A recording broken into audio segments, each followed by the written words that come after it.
Greetings, fellow travelers. My name is Bob Davis, and I am the host of the Soul Patrol Spotlight.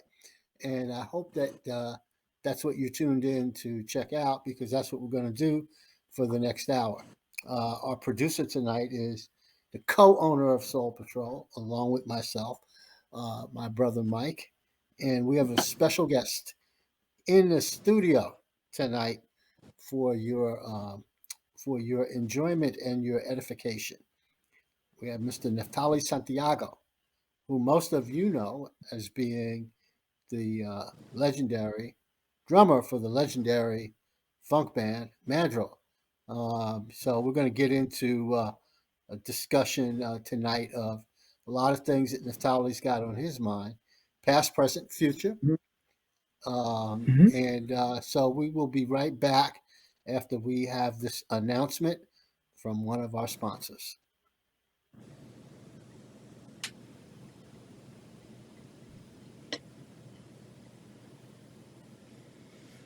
Hi, I'm Wendell Weatherspoon, owner of www.bizblack.info, a free to use Black business portal designed solely to increase the turnover of Black dollars within the Black community. I didn't know just doesn't cut it anymore. Through a keyword or category search, we work to, within seconds, provide motivated buyers, not surfers, the names, locations, websites, and more of Black businesses, professionals, and organizations.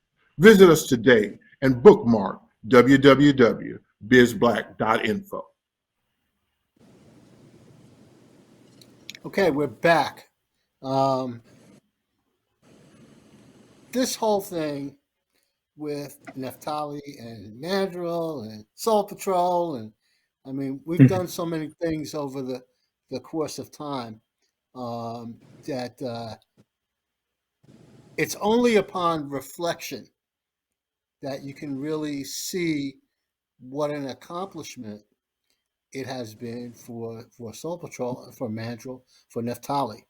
And so I want to start off our conversation by just telling the audience how did I meet Neftali in the first place? Because Neftali was the first person from the group that I met, and met him back around 1996 or 1997 time frame.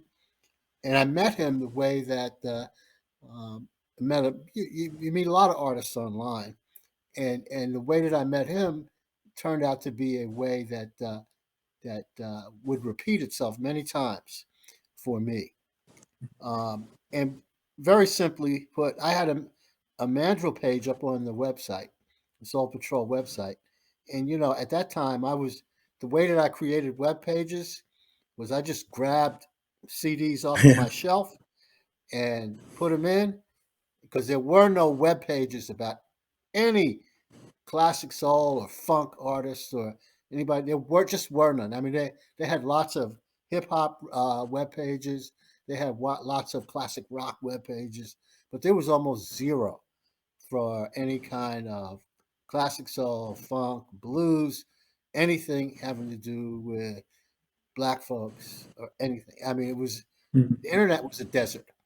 So I had a web page up about Mandrill, and basically it was a review of the Composite Truth album, sprinkled in there with a couple of observations of mine.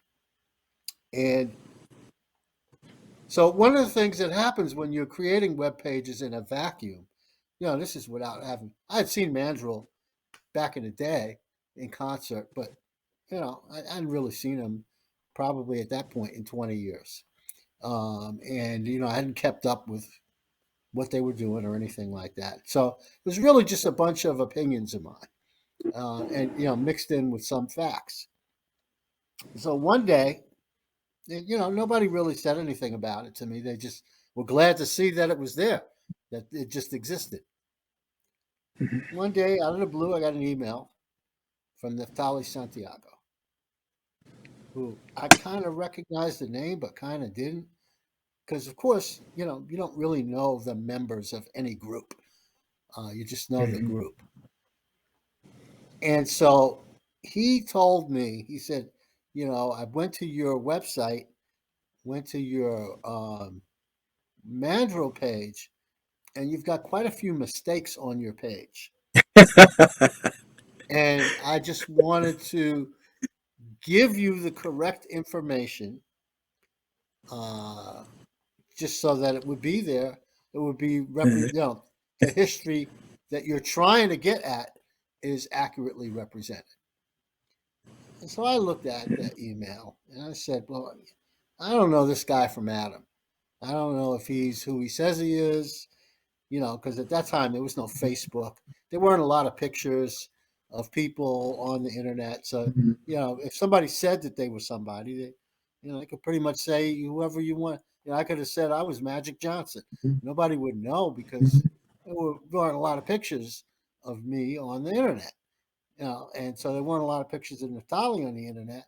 Of course, I could look at Composite Truth album cover and I could see him there very prominently on the album cover. But how did I know that that's the same guy on the album cover that's writing me this email? Well, I didn't know. So it became a matter of trust. And of course, and most of you don't know this, but when somebody emails you and they tell you that they have a correction to make on your webpage, at first, like you don't want to do it because you don't want to update anything. But once you get past that point, you end up having to go back and forth because you never get it exactly right the first time, or the second time, or the third time. And so Neftali and I went back and forth with making these corrections. And, I'm sure he got frustrated with me at the very beginning. But the good part about that story isn't really about my frustration or his frustration. The fact is that we started talking to each other over the telephone. And so we did the thing that back then, all of the magazines told you not to do. It's like, don't make friends with people on the internet that you don't know because they could be axe murderers. But as we talked, I said, well, this guy's pretty good, and so we should, and that developed into a friendship. And so we uh, said that we would meet up the next time Mandrill did a gig in Philadelphia, which is what we did. And so we met Neftali at the hotel that Mandrill was staying at. He introduced me to the other members of the band, and became good friends. I became a member of the Mandrill family, as Lou Wilson used to say all the time, the late great Lou Wilson. So I wanted to tell people that story, even though it's a little long winded and maybe even a little boring to some people. I just wanted people to know that you and I have been friends for a Yeah, long time, especially in yeah, internet years. So, yeah. so I was hoping, Neftali, and we're going to get into all the other stuff about the concert, about the upcoming album, about the upcoming documentary. Um, can you talk for a few minutes about what some of your experiences have been on the internet and as an artist, and whether or not you have found that to be positive, negative, somewhere in between? Um, the good stuff, you don't have to talk about the bad stuff if there is Well, any, but yeah, go ahead. yeah.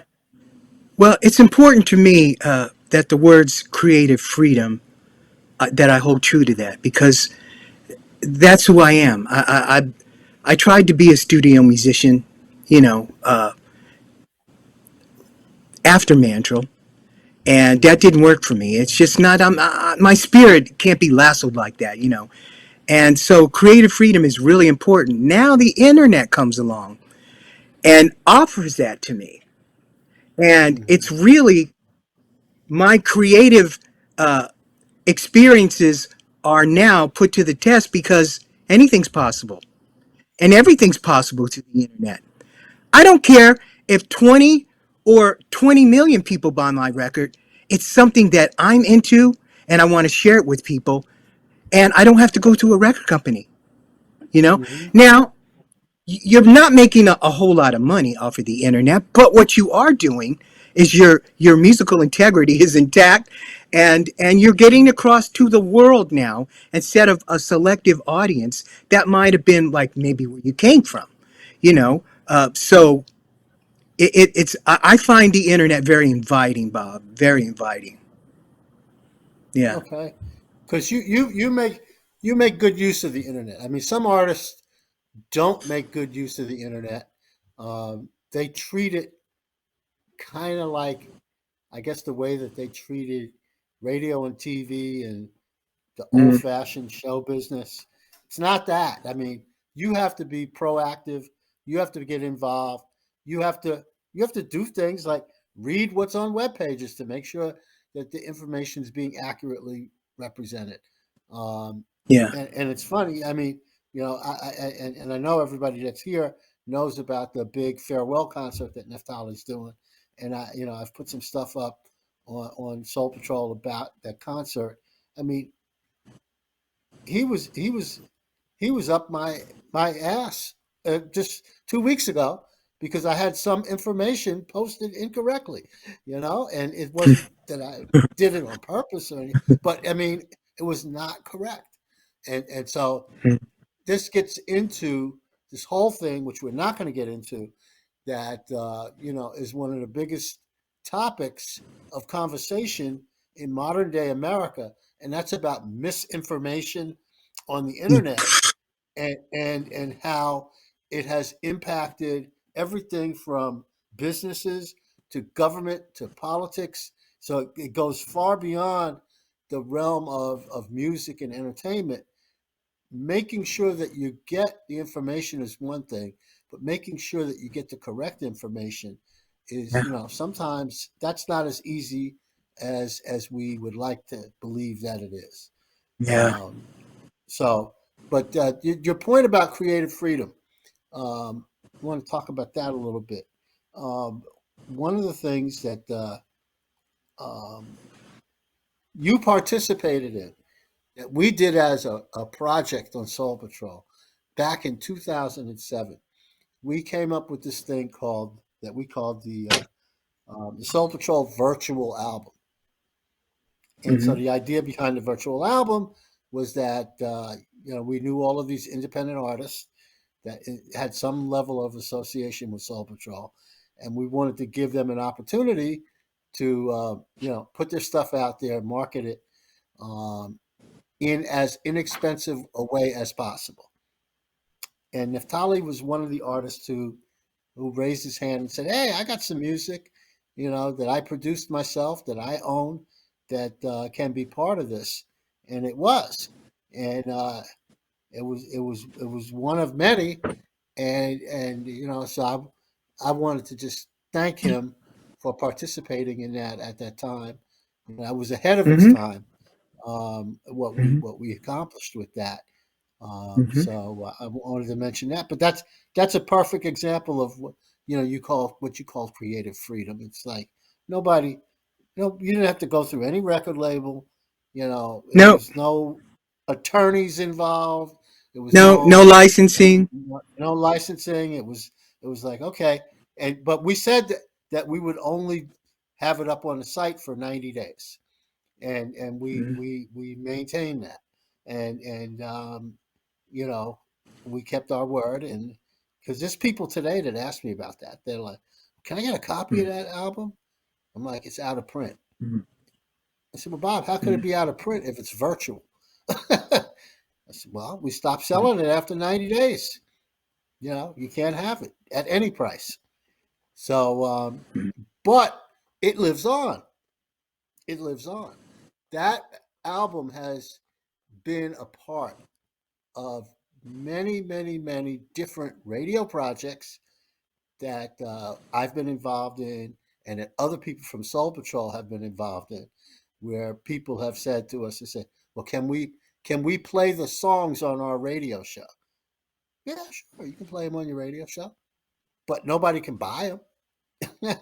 And so they've been a part of a lot of different radio shows, and I mean, you've heard some things that I've done where I've used some of your music for background music and things like that. So I mean, this is all good stuff.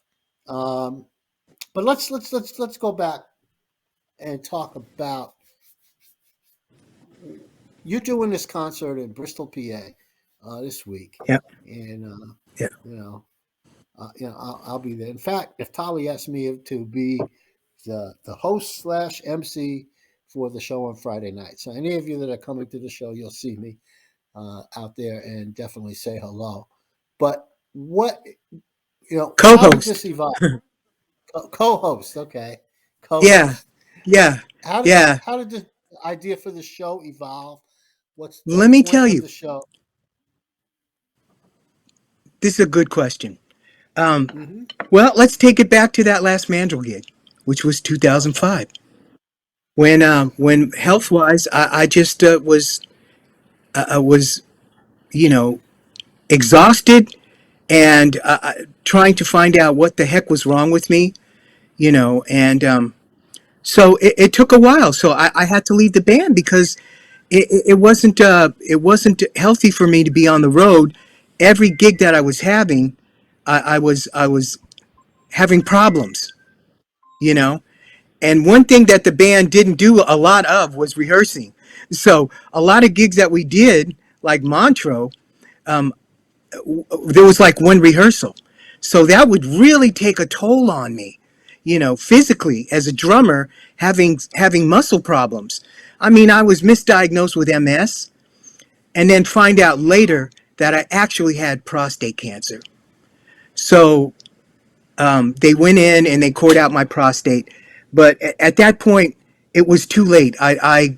It metastasized to my bones, and it was it was crippling. I was my right leg was just rotting out from the sarcoma that set in my leg. And the doctors. Uh, this went on for years, on and off, health wise, on and off, on and off. In the hospital, out of the hospital. Years went by. Always this idea of I didn't finish what I accomplished, you know, and musically. I never had that. Well, I'm leaving the band for good, because it's time for me. I didn't feel that I did that, so I wanted to come back, and I believe that the Lord is allowing me to come back because what happened was in that time, uh, uh, without giving too much away, uh, I was healed from prostate cancer. I was on hospice one round and they put me on a second round of hospice before they took me off. And I was told I would have 15 months to live, even with the amputation of my right leg. And I refused to do it. I stood on my faith. I stood on the promise that God made to me, and today I'm healthy and whole, and I want to testify. So that's another reason for having the conscience. So and the third reason, it's the 50th year of Composite Truth, you know, and I really want to play that music. So we're going to play the whole first side, really, and we've only played Manager only played "Don't Mess with People" once, and that was in 1973 when we just finished Composite Truth, and we were playing a big festival in New York. Never did it after that. So there's a couple songs that we're doing that Mandrill recorded, but never performed, or just performed a couple times. So I'm calling it the Road to Love because it's such a journey that I went on. You know, um, Disciplining yourself health wise. It's not just what the doctors tell you, but it's what your body's telling you should be putting in it. you know and a lot of people have a lot of problems, health problems, because they don't have their diet right. They call it a diet because they go on it for a short time and then they come off. That's not the issue. The issue is you have to live a certain lifestyle to be healthy. And I've been in that healthy life lane for quite a while now. And I said to myself, well, in 2017, I put the first Funkadrill band together, and we were going to go out and we were going to do gigs. But again, I went down. I went down, wound up in a hospital again. And this time uh, was the last time that I was in the hospital. So here we are, what, 5 years later, 4 or 5 years later. And I say to myself, well, you just turned 70. The Lord's going to allow you to do this. Now's the time. So it's like, well, how do you get a promoter to book you when you say you're coming back to say goodbye? That's impossible. So we took it on. We took on the financial responsibility to put on this event. And that's what it is. It's more than a concert, it's an event. People are actually coming in for the weekend from all over, from Iowa, from Dallas, from Boston, uh, Kansas City, all different places, man. They're coming in from Canada, and to spend the weekend and say goodbye, man. And it's really heartwarming. And I'm from Willingboro, New Jersey, which is about 11 minutes from the Bristol Riverside Theater. And as you know, Bob, that wasn't an accident. I did that on purpose. I was just in Willingboro today doing some filming for the documentary, and it's changed so much. It's changed so much. I can't wait to see the people that are coming to the concert, because a lot of them are people that knew me in high school. And they saw me, grow up in Mandrill and play at the Spectrum. And of course, when you're in a band that big, it's kind of hard to keep in touch with hometown people. They're always at the venue, but it's hard to communicate with people. So at this event, since it's our event, I've left a lot of meet and greet time. So they're not kicking us out after a half an hour. We have a nice amount of time to spend with each other. Music, stories, emotions are going to go up and down when you see some stuff, but really it's a celebration that we're going to be having. Yeah. So let me just add a little bit more flavor to what you just said, Neftali. First of all, Hmm. as you know, I've had my own health issues in the past few years, and you know, I haven't been cured, but I feel pretty good right now. As a matter of fact, the last time I was in the hospital was about a year and a half ago, and since I got out, I have really, uh, made a pretty good comeback, and I feel great. And so Hmm. when that happens to you, when you have a life-threatening illness, and you're able to somehow, make it back, part way, halfway, whatever way, it becomes something that's worth celebrating, and that's something that most people who have never been through anything like this don't really understand. But so I'm glad you talked about that. The other thing I want to add into this whole thing, and this goes to show you things happen for a reason. Neftali said he was from Willingboro, New Jersey originally. Willingboro, New Jersey was located uh, about 10 minutes away from where I used to live at in New Jersey. When I lived in the Mount Holly, East Hampton Hmm. area. And, Hmm. you know, so I mean, that's one of the reasons I feel like, you know, whoever the guy is upstairs pushing all the buttons, it was predestined for us to become friends because of that. And I remember, I think it was one of the times when Mandrill came, and you guys had this van, and your sister was there, and we all ended Yeah. up over at your sister's house, All um, right. eating some of her good home cooking. And that was like, I'll never forget that day. I was like spending a whole day with Mandrill. Mhm. But it was a beautiful thing because of your sister, and your sister was right there. And all of these things all come back together again. um, so I wanted to mention that Bristol, PA, for those of you who don't know, is located um, right across the river from Burlington, New Jersey, which is Mhm. adjacent to Willingboro, New Jersey. And so if you're in the area, definitely come on out. If you're not in the area, you will see pieces of this in the future. And so I want you all to be aware of how it started, where it's coming from, because when you see it, I don't want you to be surprised. This didn't just come out of nowhere. Um, so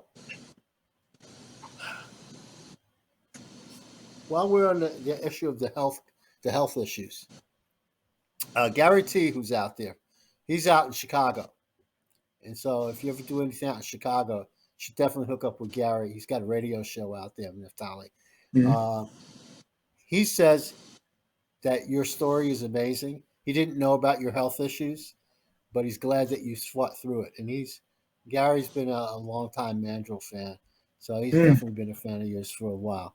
Um, got another question out here. Woody Woodward. He says, "Hey Neftali, has Mandrill ever been considered for the Rock and Roll Hall of Fame?" No, no. Why do you suppose that is? Because it's politically driven. It's not what it used to be. Okay, let's look at the guidelines for the Rock and Roll Hall of Fame. And okay, so your career has to be a 50-year career. You have to do something musically that's unique to you, that has affected an audience of people in the world. That makes you a nominee. Now, Mandrill is like, and I'm not even telling all of them. I don't have it in front of me, but all the little points that would put you, in a category for a nomination, Mandrill has, but has never been nominated. And I think it's politically driven. I think they're buying seats to the event, paying a lot of money for seats, people, and they're picking acts that are going to draw people into those seats. It's like a concert. So it's not really. I mean, when I've really got nothing against rap. Really, I don't. I mean, I don't care for a lot of it, but I have nothing against the genre. But when you start putting rappers in the Hall of Fame before people like Mandrill, something's wrong. Something's really wrong, and we shouldn't have to fight for that kind of nomination. It should be something should be considered not just 1 year, but until we actually get in. That's what I think about it. I think it's politically not right. It's incorrect. Well, as you know, I know a lot about the Rock and Roll Yeah, Hall I know. I know you do. of Fame. But what I want to say to you is that you're correct. It is politically driven, but I want to make one slight correction to what you said. Hmm. When you said that Mandrill has all of the, I guess, check marks that you would need to be considered, that's true. But it's also true of just about anybody. The requirements to be considered for the Rock and Roll Hall of Fame are so flimsy.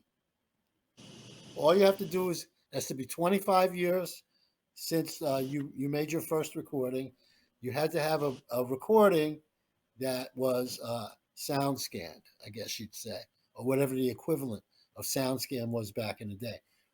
Those are the only requirements. Hmm. You don't have to have a certain chart rating or a certain level of Yeah. sales, or there's no requirement. And so, because the requirements are so flimsy, what happens is they put in whoever they want to put in, and they keep out whoever they want to keep out. So, for Hmm. example, and this, my question to them has always been, you know, besides Parliament Funkadelic, Sly and the Family Stone, and Earth, Wind, and Fire, how come none, not just Mandrill, how come none of the other, what I would consider classic funk bands from the 70s are in the Rock and Roll Hall of Fame? So when I say this, I'm talking about not just Mandrill, I'm talking about the Hmm. Ohio Players. Hmm. I'm talking about the Commodores. I'm talking about, well, I guess Chaka Khan got in there this year. Uh, but why did it take her so long to get in? I mean, you got something against funk music? And something? I Mhm. mean, I'm not understanding it. Buddy Miles is not in there. You know, the Band of Gypsies is not in there. The list goes on and on. Yeah. So I always felt that there was a certain prejudice against the funk bands, but that's not true. It's not that they're prejudiced; it's just they're stupid. Mm. Because there's a whole lot of artists that I could easily say should easily be in the Rock and Roll Hall of Fame because they represent what rock and roll is supposed to represent. How come they aren't? How come Cher's not in? If you can put Madonna in there, how come Cher's not in the Rock and Roll Hall of Fame? Mm. You know, how come? How come? If there was ever a song that represented what rock and roll was supposed to be about, hey, how about my man from Detroit, Mitch Ryder and the Detroit Wheels? How come they aren't in the Rock and Roll Hall of Fame? Good golly, Miss Molly. Mm. You know, so Yeah.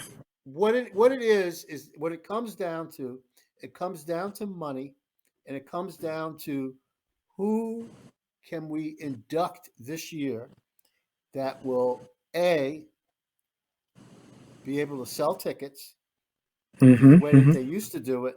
They had this big event in the ballroom of the Waldorf Astoria Hotel in Manhattan, and the tickets for those tables were $10,000.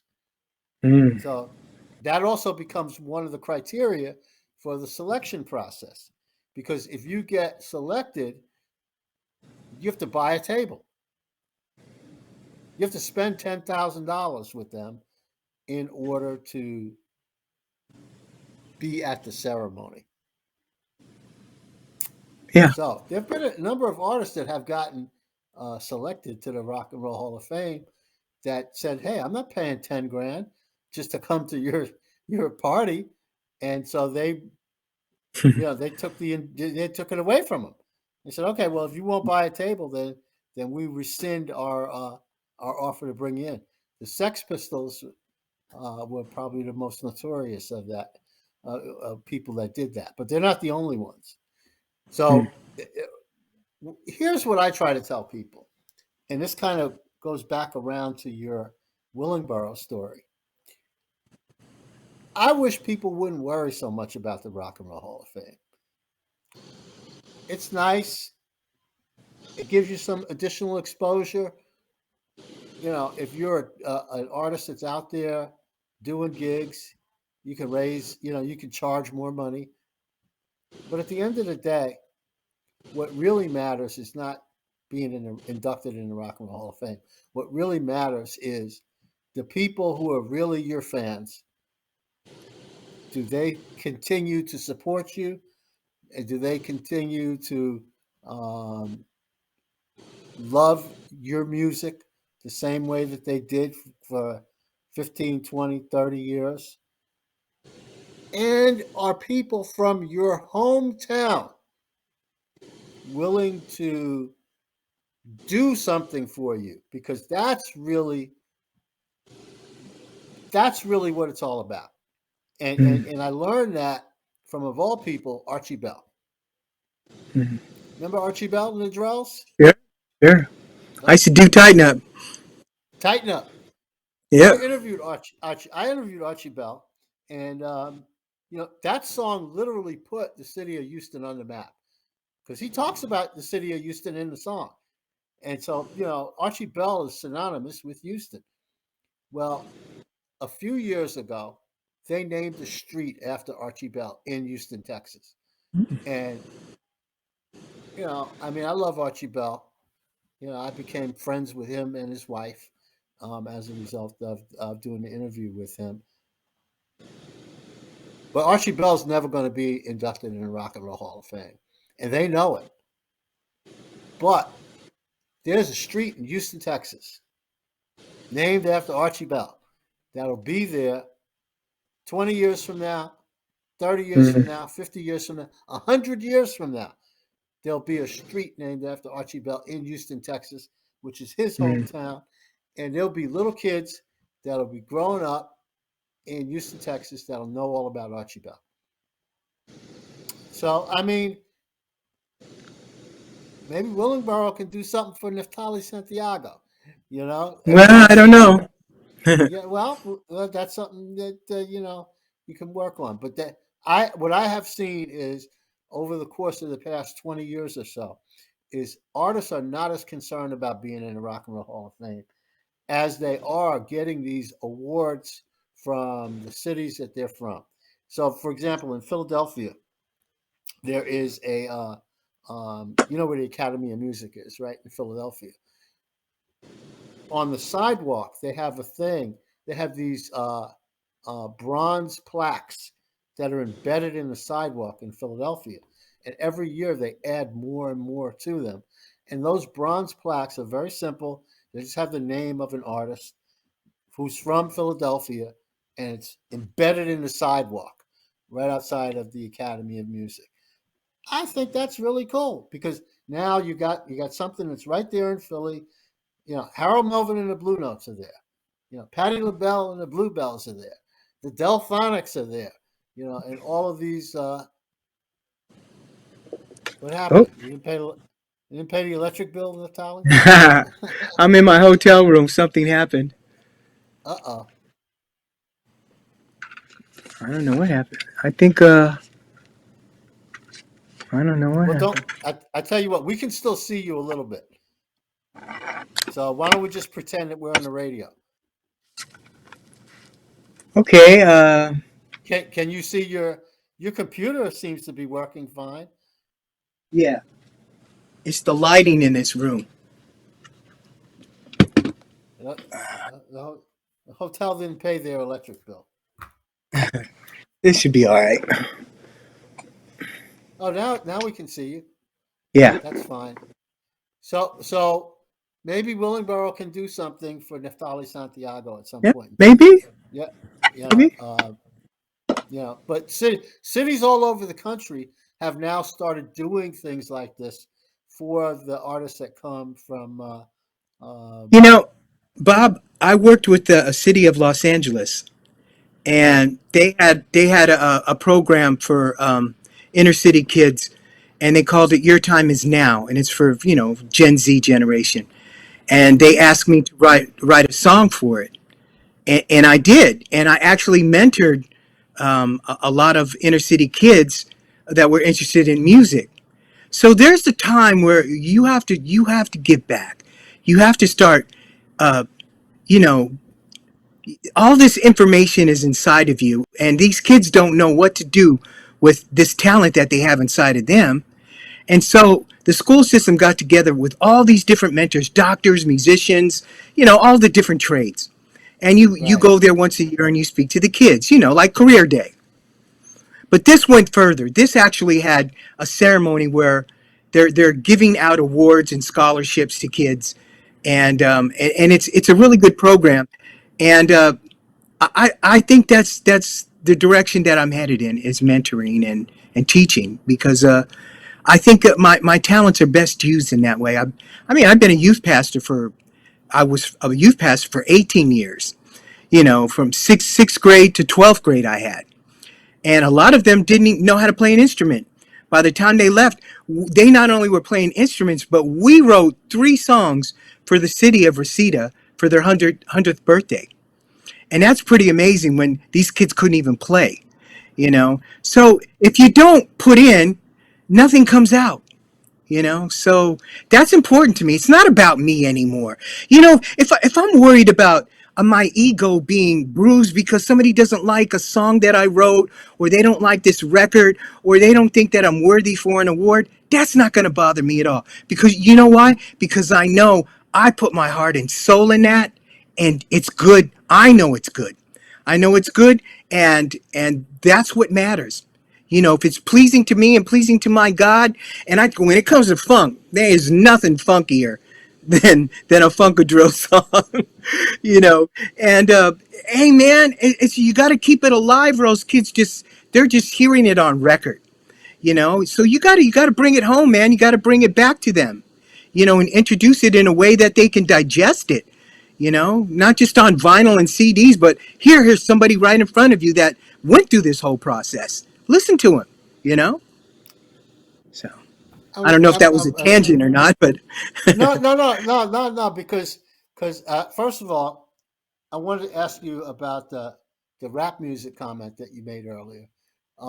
Um, people, right now, the mass media, the mainstream media, is making a big deal about what they're calling the 50th anniversary of hip hop, Yeah. and quite frankly, I'm kind of pissed off about that because Mm, that is implying because they don't make a big. Did you ever hear about a 50th anniversary celebration for jazz or for rock and roll or for funk or for slow jams or for any kind of goddamn music? Why are they doing this for hip hop? mm, So I start thinking, I'm like, okay, well, obviously it becomes something that they can use as a marketing tool, and they can make some money off of it. But mm, I think there's something more sinister going on than that. I think it's an attempt to get these kids to pay attention to something that really is kind of like a fake thing, and they end up paying more attention to something like that than they do about the accomplishments that their people in their own family might do, you know, and it's getting them focused on something that isn't really important, but we're going to blow it yeah. up and we're going to make it seem like it's important. And Yeah. so these kids, they don't pay attention to the real stuff that's going on, like that stuff that dictator down in Florida is doing, or the stuff that we got going on in this country that's really serious. Oh, let's celebrate the 50th anniversary of hip hop. Well, whoop de doo. I'm from New Yeah. York. I was there when hip hop supposedly first started, and back then nobody cared about it at all. And to be honest with you, today, the people today that are doing rap music don't care about the people that started hip hop music at all in the first place. They really Yeah. don't. And Yeah. I've seen that up close and personal.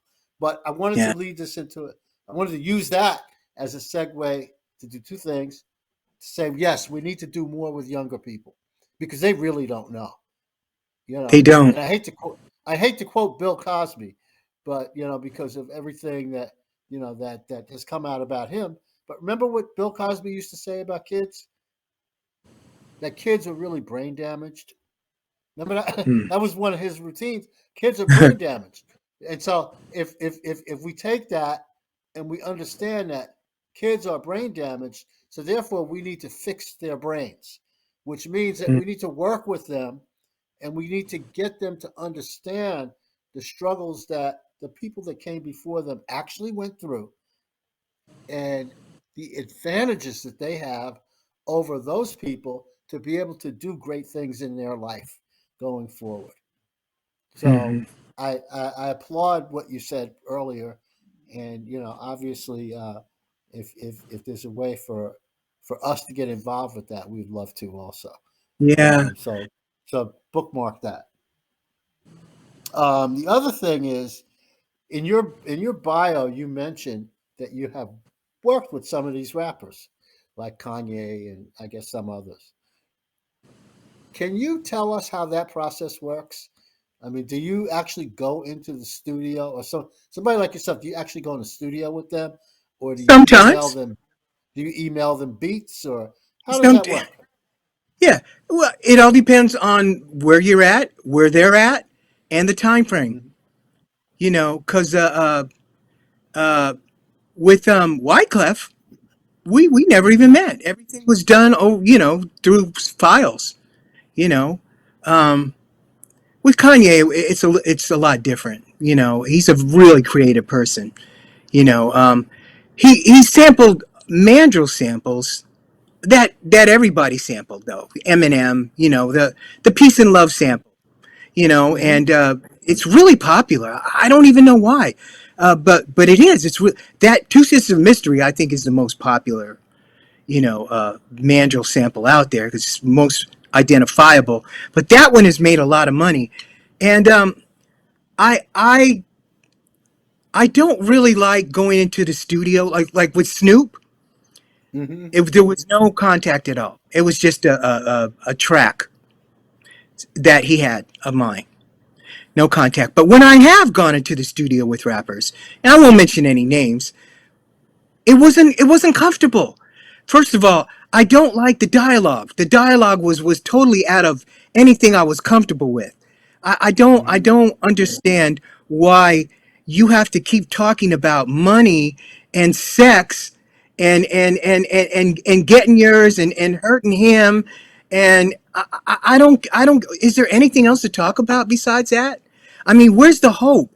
I remember original rap.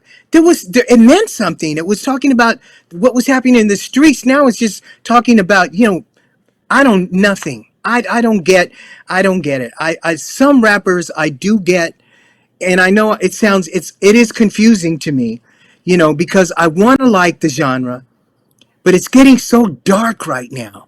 It's getting so dark that yeah, it's just blatantly dark. And as a Christ believing person, I won't even say a Christian anymore because I am a Christian because I believe in Jesus Christ. But I'm embarrassed to even say that sometimes in public because people think I'm trumping, and I'm not a trumper, I mean everybody deserves a chance, and he had his chance and it didn't work, and so I'm really not a political person at all. I don't like Hmm. politics. I don't like it's divided a lot of stuff, and musically the same. I think music is really taking a turn to where it's gotten very dark. And the light side of music doesn't know how to compete with pop radio because pop radio is programmed radio. And there's all kinds of subliminal, not backward masking, but frequencies within the music that make these kids react a certain way. And it's like an addiction. And I know this is true because I have actually separated these waveforms and found them to be in certain songs on a consistent basis. Why is that there? It's not like enhancing the sound at all.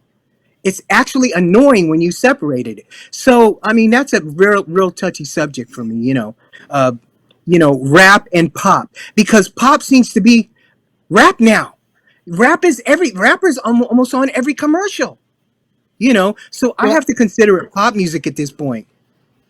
well, I think that that's a fair statement. But again, the young kids today, they don't even have this conversation.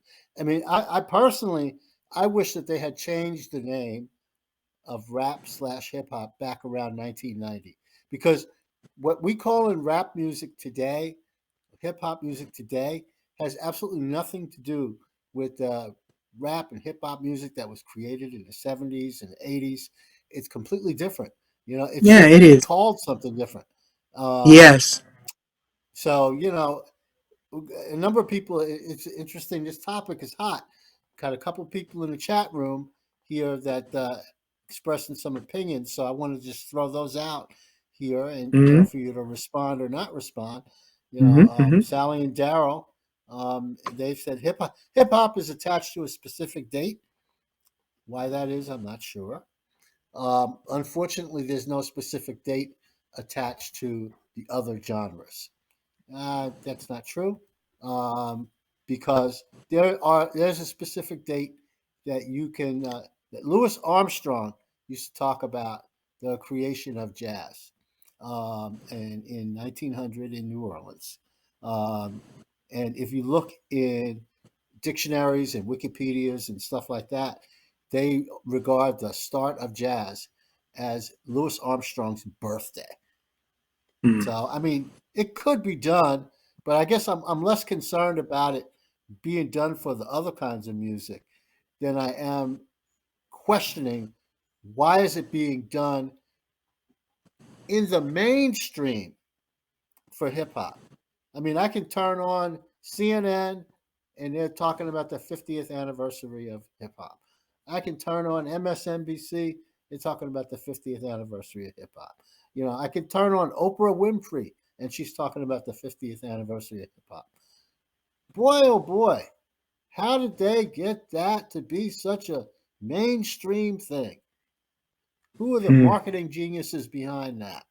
And how Well, come well, we complain, because I do get political, and so I'm really hot under the collar about all this stuff that's happening in Florida, where kids are being prevented from learning the truth about history. you know how about we tell the truth about the history of hip hop, hmm, and teach it to the kids so that they'll hmm. know where it really comes from. But what do you think about that, Neftali? Well, If you don't want to answer, that's okay. But no, I think you're right. As far as the word hip hop, I don't know. I can't even call what I don't have a title for what I'm listening to now. You're right.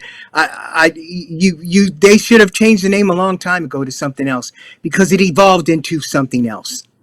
The whole hip hop it, movement and culture is behind us now, and it carried over into something else. Just like Black Lives Matter, it's totally something different now. You know, it was like it was hijacked.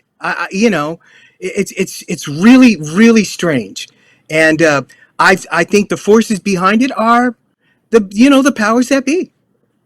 And rap is something that they really want to have pushed in to our kids right now. absolutely, So yeah, absolutely. While we're on the topic, Gary T says sex and violence sells. Positive rap is not what the masses want to promote. Spider true. Harrison says bebop, doo wop, hip hop is a creation of Sugar Hill. Is creation of Sugar Hill Records. Renee Yeah, Williams wants to remind us that fence walk, which is the thing you're most famous for, is yeah, is is a a big New York sample. yeah. So Well, anyhow, I want kind of. I want yeah, no, it is. I mean, It, that's what who sampled Fence Walk besides Ice Cube? uh I bum, can't think of anybody. bum, bum. See, but you may not know. You may Yeah, not know. probably. You may, Hmm. because the way that they create these beats, Oh, the yeah, original music is so it's hidden. disguised Yeah. that you really can't tell. Now And I don't that's have. an art form. That is an art Yes, it form that is. I can respect, though. Because they took a lot of time to make it fit into where it's transparent. I don't have time to tell this whole story because we got 7 minutes left. But I did want to say that one time these guys from France contacted me, and they wanted to meet with me to so that I could listen to their beats. And why would I want to Hmm. listen to your beats?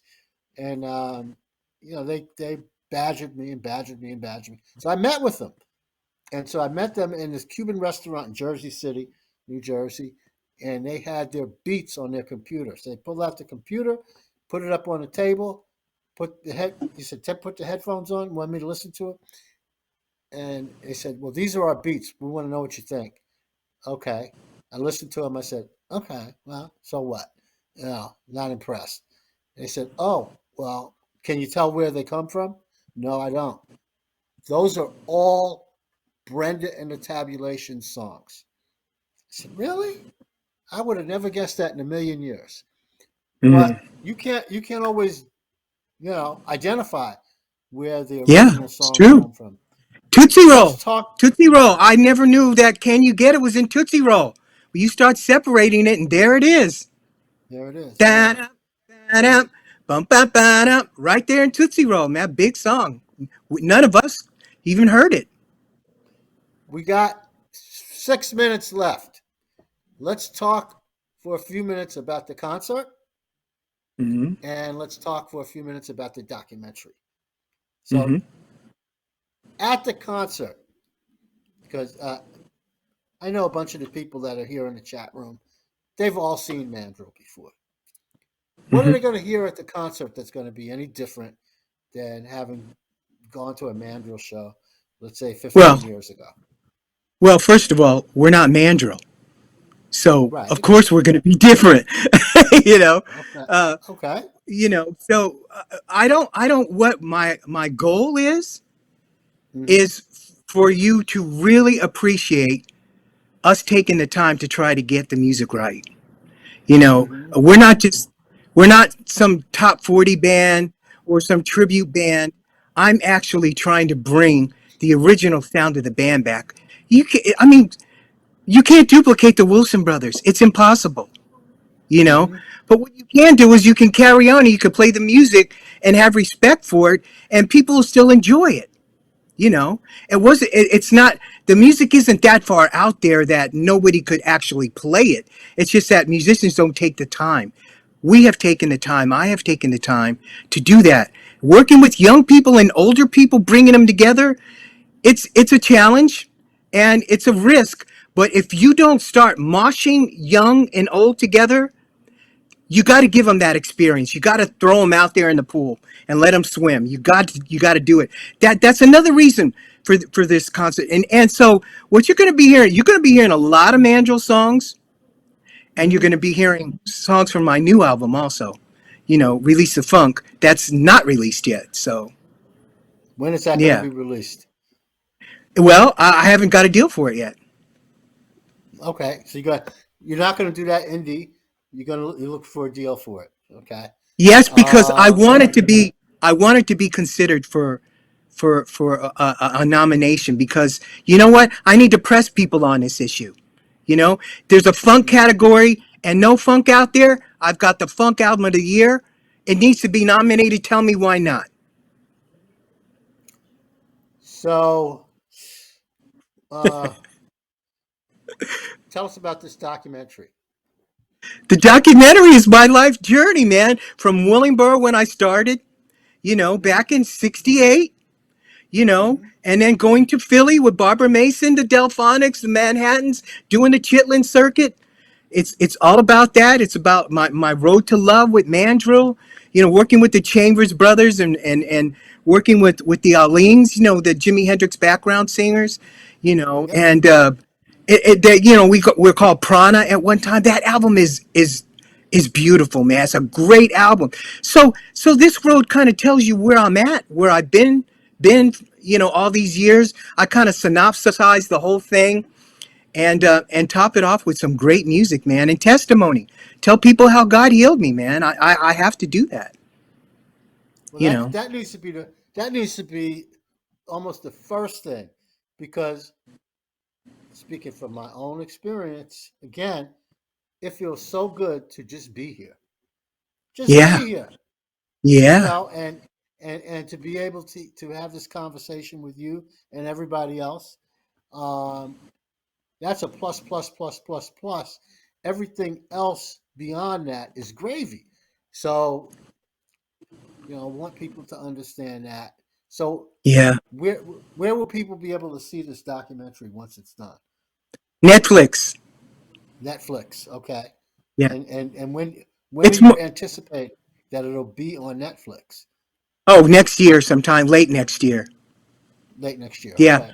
We have to edit it. It's a mini series. It's a reality mini series. That in the Okay. concert is it ends up at the Bristol Riverside Theater next weekend.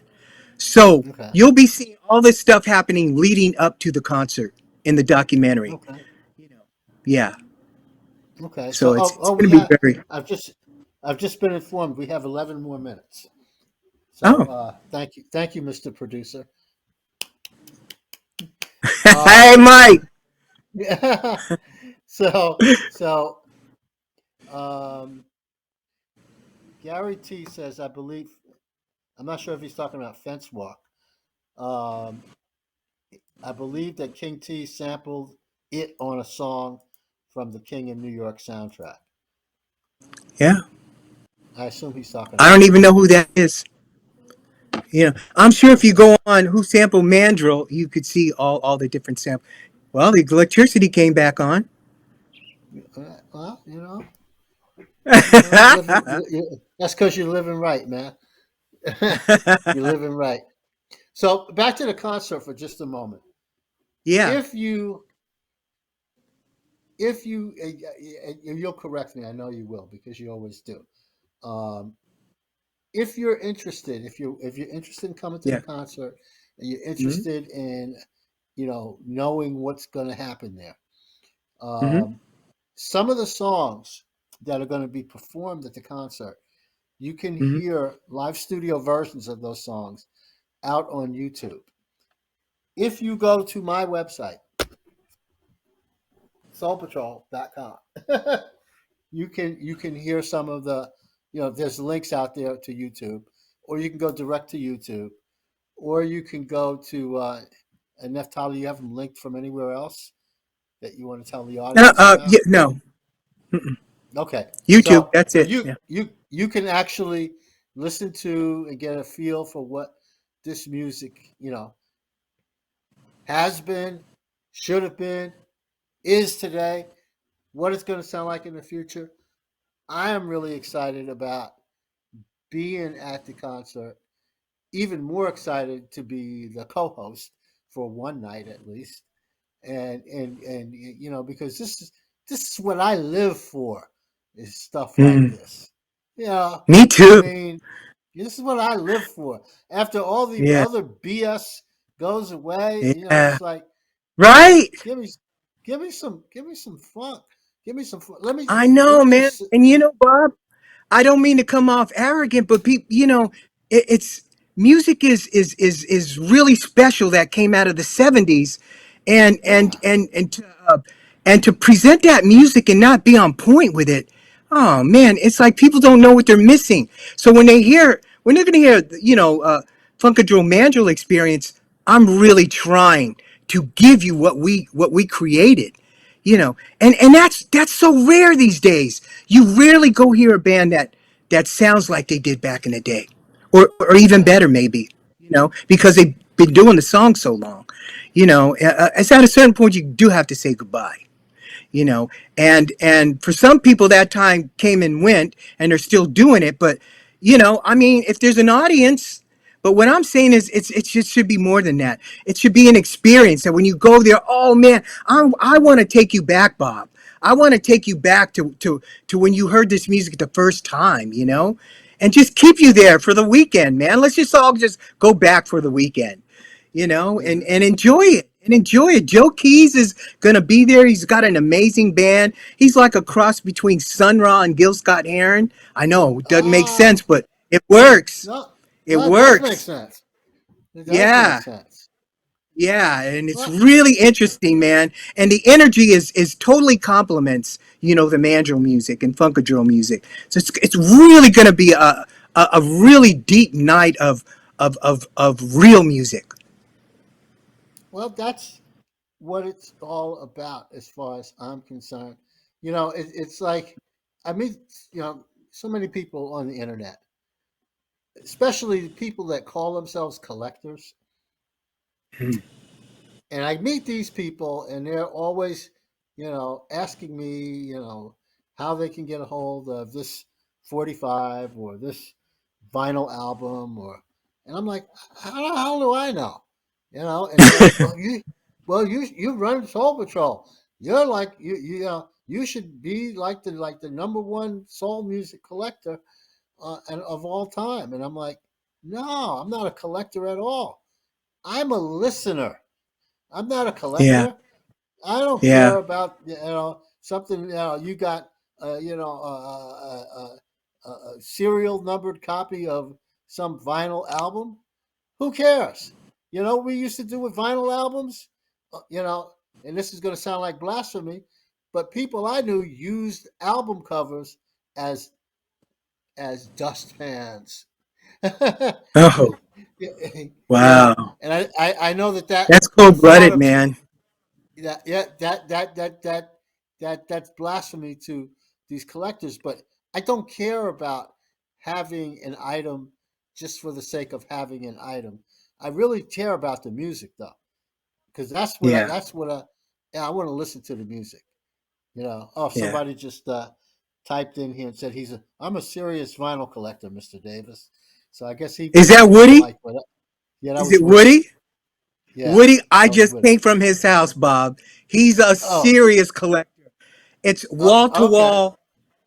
It's you touched on I yeah, know his button. Yeah, it's a raw nerve.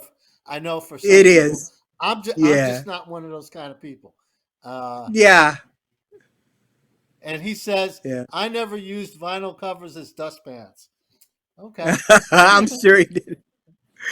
But see, this is like the conversation that we're having now, and this wasn't necessarily my intent, but I'm so glad it worked out this way because this conversation is reminding me of the conversations that I used to have back in my dorm rooms at the University of Pittsburgh, you know, in those incense, uh, flavored dorm rooms with the black lights and Yeah. the Miles Davis albums playing over and over and Mm, over again. This is what we talked about, mm. because this is what was important to us.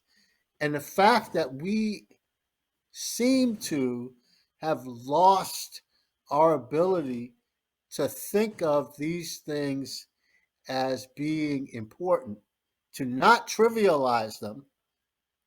People ask me, how come you don't do? Because I used to do a trivia contest online years ago, and I stopped. They said, well, how come you don't do the trivia contest online anymore, Bob? I said, because I didn't want to trivialize the funk. I Mhm. don't, I want y'all to listen to it and get something out of it, absorb it, and pass it along to somebody else. I don't want you to trivialize it, and we've gotten to the point where the part of this that is actually the most important is just become so lost. And anything that we can do to bring that back, I would regard as a good thing. And so Yep. you doing this concert is going to help in that regard. Your work with these kids out in Los Angeles is going to help in that regard. And, I know I'm going to keep pushing and doing whatever I can to help people to think about this stuff just a little bit more. Just a little bit. Not you don't have to be a whole lot more, but just think about it just a little bit more. And think about how one man can make a difference. Think about how you could Yes. make a difference. Yeah. How you could make a difference. People ask me, hey, Bob, how come you got involved with getting the Dells in the Rock and Roll Hall of Fame? I said, first of all, the Dells deserve to be in the Rock and Roll Hall of Fame. They're one of the originators of rock and roll, starting back in 1954 with a song called Dreams of Contentment. They're one of the creators of rock and roll, so they deserve to be in there. And they've been performing straight through from the 1990. I'm sorry, from the 1950s all the way up until the 2000 teens. They started dying I off. think our time is up, huh, Bob? Oh, just about. There's 2 minutes left. Um, it's because Well, I wanted to I prove that. can I say just one thing to Yes, wind it up, yes. Bob. Go ahead. I love you, brother. Man, you've been in the corner for Mandrill for a long time. Personally, you've been in my corner. I still have my Soul Patrol T-shirt, and I still have the award, the two coins that you gave me, and Okay. the Soul Patrol plaque. That means something to Okay. me. I've got Okay. I've got RI, I've got the official platinum albums and all that, but I've got my Soul Patrol award, which means a lot to me. You know, and people need to know that this whole thing is about people connecting with other people. And you connected so many people. I was at that Kennedy Center today, and they said, "Oh, I was at something, and Soul Patrol had a, I was there. Oh Yeah, you yeah, were you there. were here. Yeah, so it's like you connect a lot of people, you and your brother Mike, and Soul Patrol means a lot to me, and I'm sure it means a lot to your listeners. And I hope that anything that I could do, this interview, anything that I could do for you, that it prospers. I'm glad you're back on the road to recovery and that you're doing that, you're healthy and you're feeling good. Praise God for that. That continues to your health continues to strengthen every day. you know, and we need to bring people in and to just have dialogue, man, and have some fun and have some good music together, it's going to be and great. that has been, in my opinion, one of the downfalls of social media, because social media offers such a great technology platform to foster human communication. But there is so little human communication going on social media. Uh, People just cruise by, almost like drive-by shootings. Like. Where's the dialogue? Where's the conversation? Where's the Yeah, conflict? We're not going to agree on everything all the time. Let's talk about it. It's not happening. We got to get back to something that's more organic. I know. yeah, We're I hear you, we're Bob. almost we're out of time. I know. You cut me off. Thank you. I We'll think pick I'm it not up sure if this weekend. we'll pick it up this weekend. Yeah. Are we off the air, Mr. Producer? Now we're off the air.